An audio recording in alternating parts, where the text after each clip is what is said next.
सभी भक्तों को श्री शिवाय नमस्तुभ्यम हर हर महादेव। ओम नमः शिवाय। 29 अप्रैल 2024 बैसाख महीना।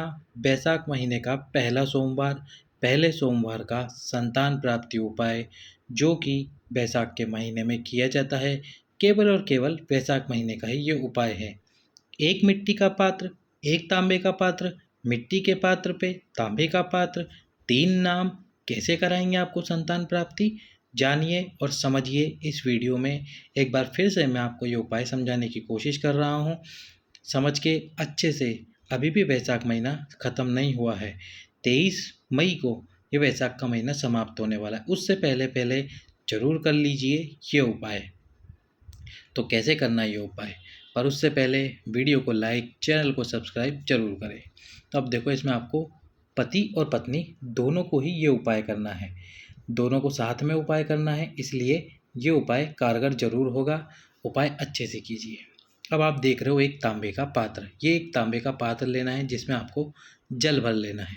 तांबे के पात्र के साथ ही आपको ले लेना है एक मिट्टी का पात्र। यदि ये दोनों पात्र आपके घर पर हैं तो बाहर से नया पात्र लाने की आवश्यकता नहीं है।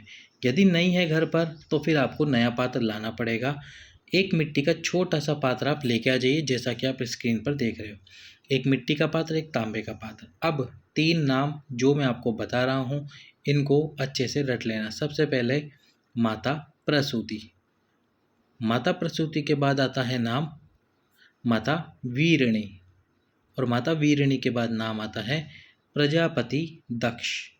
तो प्रजापति दक्ष, माता प्रसूति और माता वीरणी, ये 3 नाम आपको याद रख लेने हैं। अब ये दोनों कलशों में आपको जल भर लेना है, तांबे के पात्र में और मिट्टी के पात्र में। जल भरने के बाद में सोमवार के दिन यदि सुबह समय मिल जाए तो आप सुबह जाकर आइए, प्रदोष काल में समय मिले तो प्रदोष काल में जाके आइए, और मैं तो कहता हूँ जब आपके हस्बैंड को, जब आपके पति को समय मिले तब आप ये उपाय अवश्य कीजिए अपने पति के साथ में।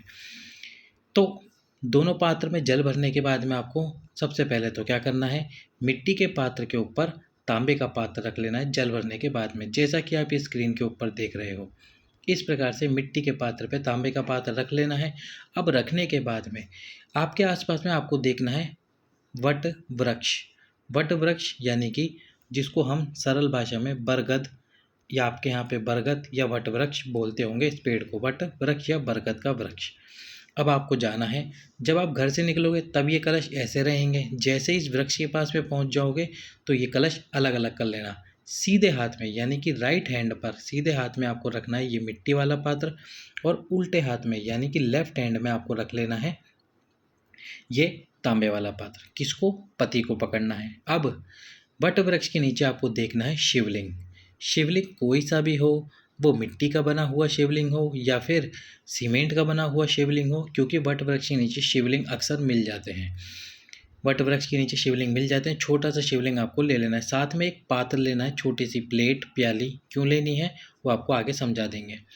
अब जो भी आपको शिवलिंग मिले वट वृक्ष के नीचे, इस शिवलिंग पर आपको दोनों हाथों से जल समर्पित करना है। किसको करना है? पति को, और पत्नी केवल और केवल पति के हाथ को स्पर्श करेगी।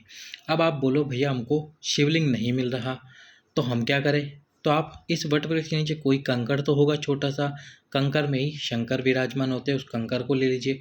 अब आप बोलो छोटा सा कंकड़ भी नहीं मिल रहा हमें, तो ऐसा हो नहीं सकता।